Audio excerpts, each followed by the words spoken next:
The Edo State Governor Adams Oshomole has once again said the payment of the national minimum wage to workers in the country is non-negotiable. The governor stated this in Abuja at the podium, a forum organized by the Kuka Center in collaboration with the Ford Foundation.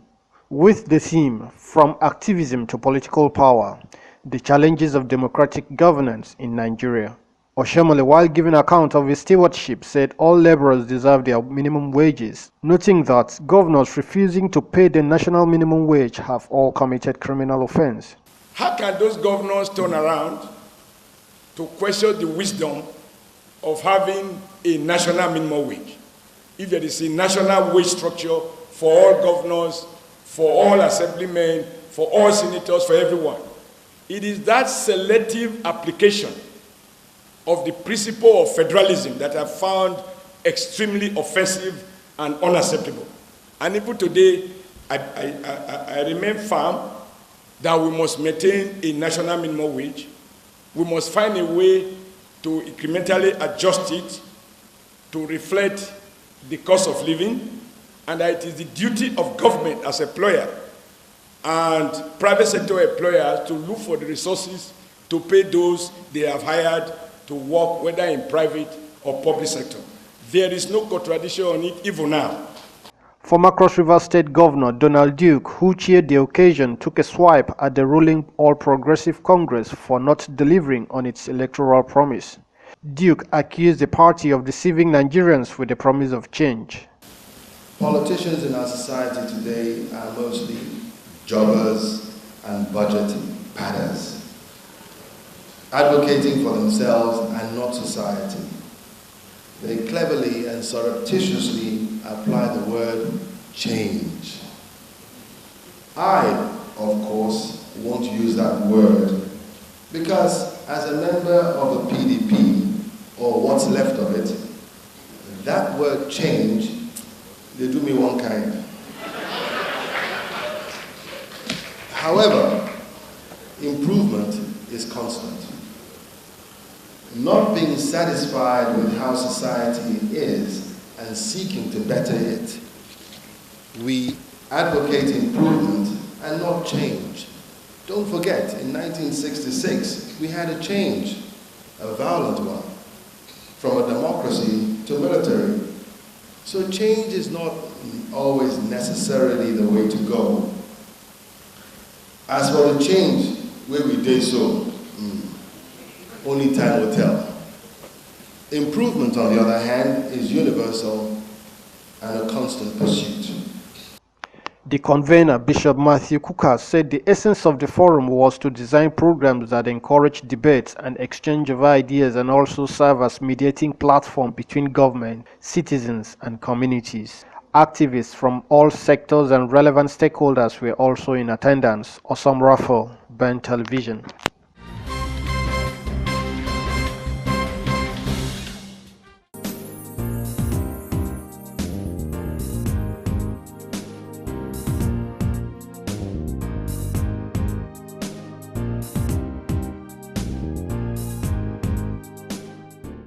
The federal government is set to review Nigeria's tax policy to effectively harness economic growth and development in the country. The Minister of Finance, Kemi Adeosun, while inaugurating a 9-man tax review committee in Abuja, vowed to simplify the tax code for a more effective tax system in the country.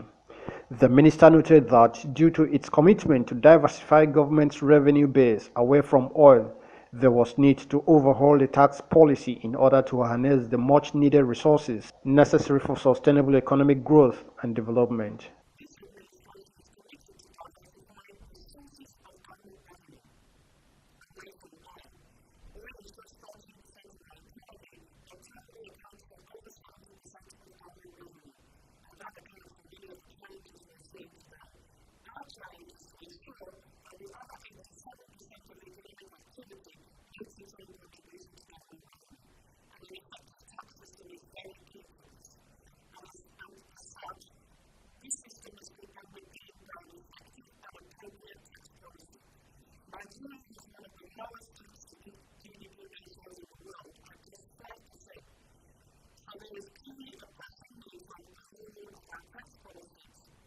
The minister observed that with a rapidly changing commercial environment with new business models, tax avoidance and evasion strategies among other activities, a tax policy cannot be static, adding that the present administration is determined to encourage businesses with a tax system that is easy to understand and comply with.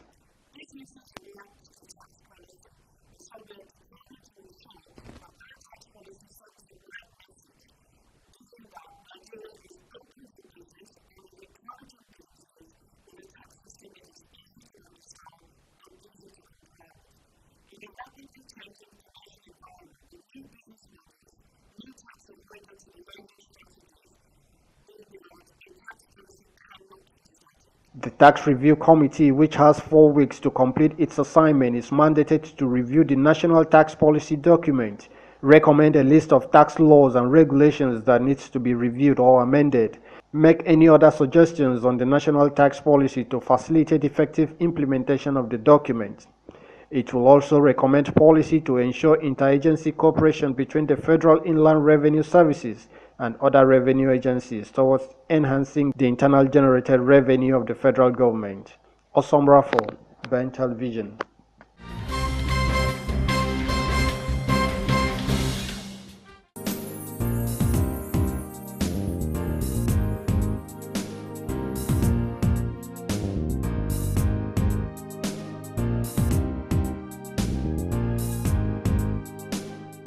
Aggrieved members of the People's Democratic Party have been advised to put interests of the party above their personal interests in order to help rebuild the party and achieve a common goal.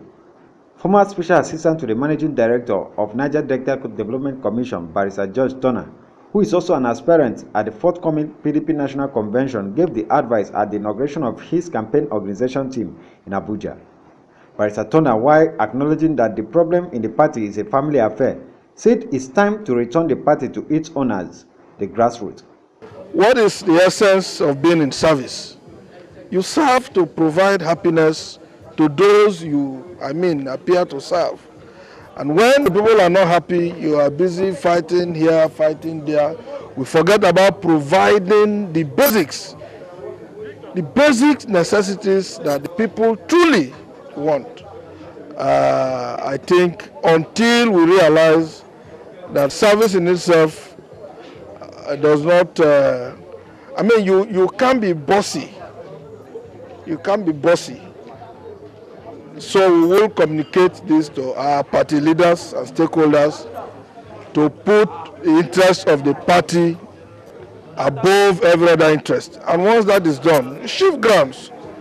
You could be right in your own, beliefs and arguments, but allow for greater interest. So I assure you that what is happening in the PDP will soon come to an end. Turner is the man of the people. John Turner is energetic. John Turner is focused. Turner is a born leader. John Turner is a family man. He is going to deliver what he is going in for to the people, because it's all about service to the party first of all, then service to the people. So he's very competent.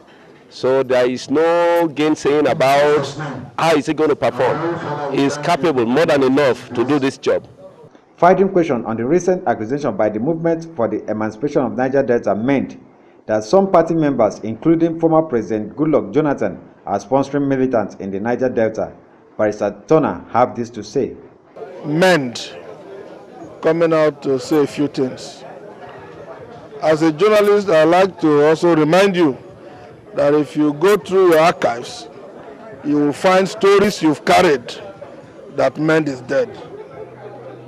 Just to refresh your memories, you would have had stories yourself that you carried to say there is no MEND, or MEND is dead, the government should nothing like MEND.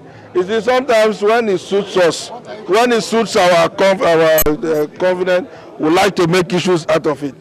We are in this country, we have critical issues to resolve. Security challenge in the Niger Delta, security issues in the east, in the west we have problems, in the north we have problems. We should rather look at ways of coming together to resolve this crisis, rather than escalating, with the Boko Haram era, we had names of people, roll call. When we had issues with Tompolo in Camp 5, there were rules of, they discovered minutes of roll calls and all that. These things don't get us anywhere. I know that allegations, when you make them, you also take a further step to defend them. You don't make allegations as weighty as one you are referring to. As at the time of this report, Sheriff-led PDP had refused to accept the peace deal by Professor Jerry Gana's Reconciliation Committee, while McAfee-led PDP faction is set to hold its national convention come 16th of August in Port Harcourt, Rivers State. Barrister George Turner is one of the aspirants contesting for the first deputy national chairman of the party. In Abuja, LM Chukwemeka reports.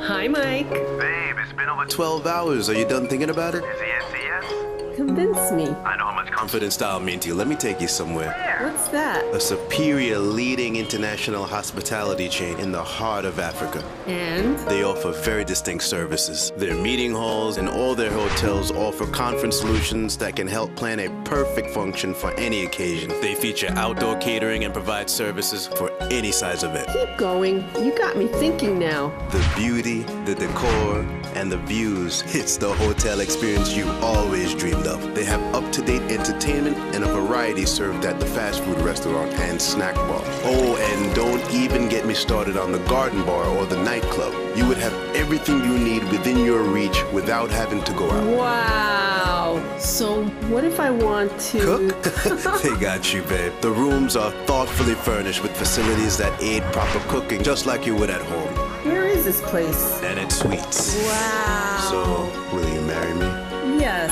How can I refuse? Not at Sweets, a colorful affair.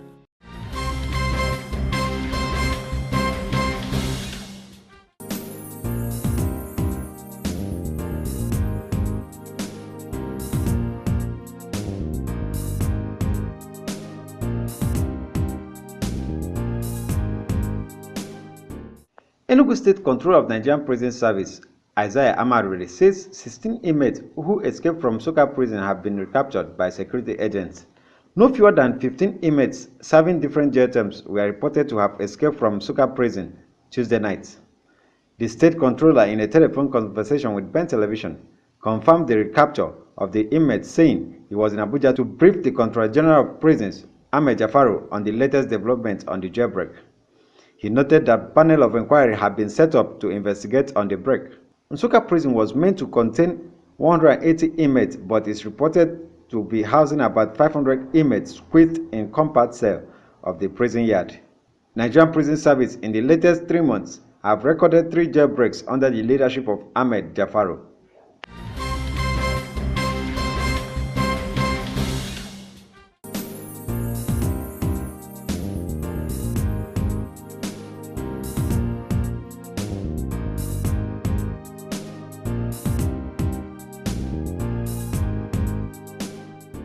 The National Commandant of Peace Corps of Nigeria, Diskin Akor, has expressed its willingness to give up the mantle of the leadership of the Corps as soon as the bill seeking federal government status for the Corps is passed into law. In a chat with journalists in Abuja, Diskin Akor said he has prepared to hand over the mantle of leadership to whoever government appointed. To tell me that, Lord, are you sure Mr. President will appoint you at the end of the day? I told them no. The very day I allowed this bill to be submitted in National Assembly, I have submitted myself to the dictates of the federal government. It's like I've gotten an idea that I've sold to the government. If the government buy into it, for me, my greatest joy is that what I gave birth to, what I initiated has seen the light of the day. Whosoever the government decide is at the Mr. President is at the liberty to appoint whosoever he wants to help. But my own joy is that it is my project that I have nurtured to that level.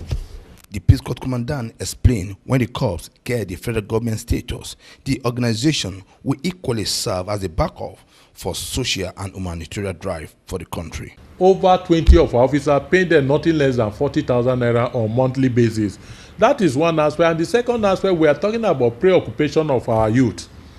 If things goes well and Mr. President graciously assent to the bill, we feel that Peace Corps should be like a reservoir where other establishments, when they are short of manpower, they can come and tap.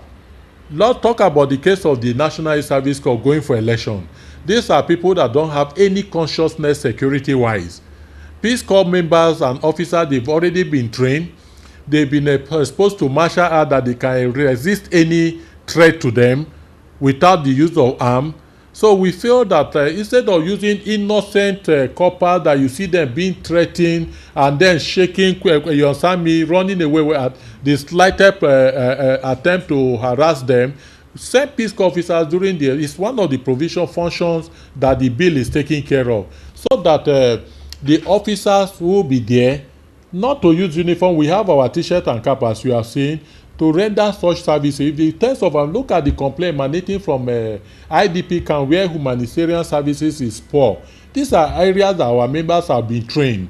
You understand me? So these are some of the private. It has nothing to do with security, but humanitarian services, volunteerism, and we believe that if these youth are subjected to this one, they are carrying out, rendering dutifully, even neighborhood watch, that every city you have 3 Peace Corps officers posted to a street that will be reporting even not to Peace Corps but to the divisional police station around that area. The bill seeking to confer the federal government status on the corps has been passed into law in the House of the Representatives, while it is awaiting the third reading in the Senate. In Abuja, Muiwa Bamdele reporting.